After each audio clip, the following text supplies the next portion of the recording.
ഇതിലെങ്ങനെ മക്കളെ ഇങ്ങനെ നടക്കൂ. പ്രോപ്പറായിട്ട് കാല് ഷൂട്ട് ചെയ്ത് നടക്കും. കറക്റ്റല്ലേ? അല്ലേ? ജസ്റ്റ് ഇല്ല നിൽക്കോ സമൂഹത്തില്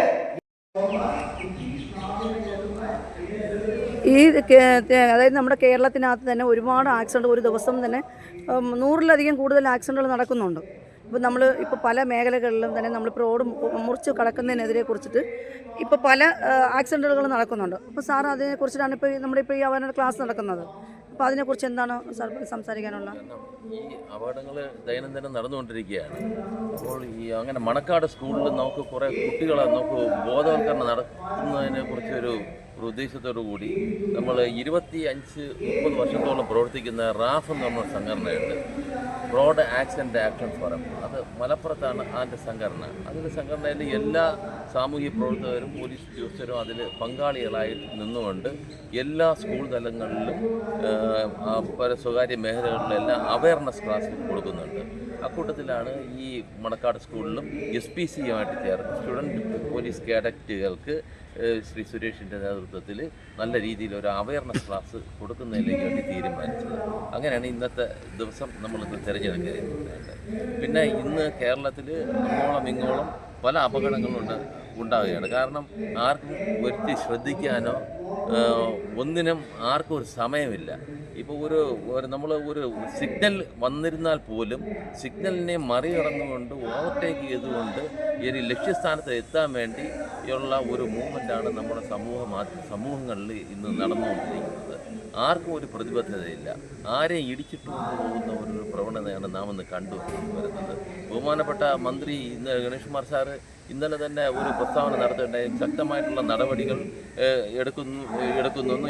AI ക്യാമറകളെല്ലാം അവിടെ വെച്ചിട്ടുണ്ട്.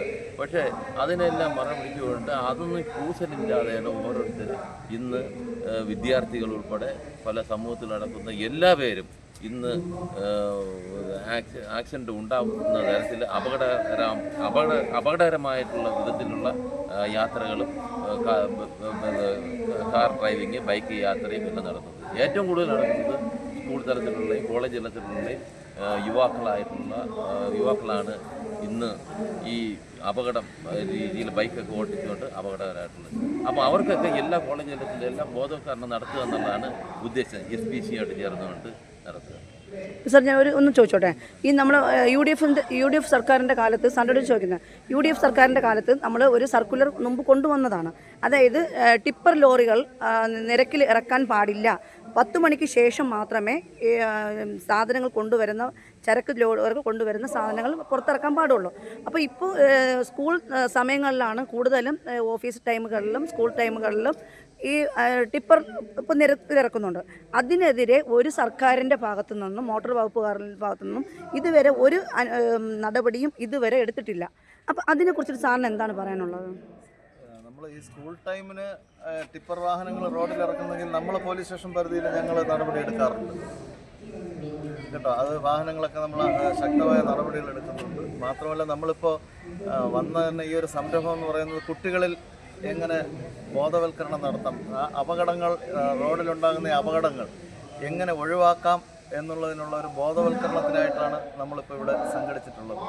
അപ്പോൾ അതിനാണ് ഈ റാഫിൻ്റെ നേതൃത്വത്തിൽ വളരെ നിസ്സീമമായ പ്രവർത്തനങ്ങളാണ് അവർ കാഴ്ചവെക്കുന്നത്. അതിൻ്റെ ഭാഗമായി അവർ കേരളത്തിൽ അങ്ങോളം ഇങ്ങോളം നൽകുന്ന ഈ ഒരു ബോധവൽക്കരണം കുട്ടികളിലും പകർന്നു നൽകുന്നതിനായി ഈ ഒരു സാഹചര്യം സൃഷ്ടിച്ചെടുത്ത് സ്റ്റുഡൻസ് പോലീസിനെ അതിൻ്റെ മുഖ്യധാരയിൽ പ്രവർത്തിക്കുന്നതിനായും അവർക്ക് ബോധവൽക്കരണം നടത്തുന്നതിനായും ഇന്നിവിടെ എത്തിയിട്ടുള്ളത്. നമ്മൾ അതിനെക്കുറിച്ചാണ് വിശദീകരിക്കാൻ മാഡത്തിനോട് ആഗ്രഹിച്ചത്.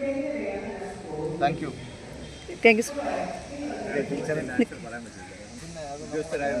പറയാൻ പറ്റില്ല.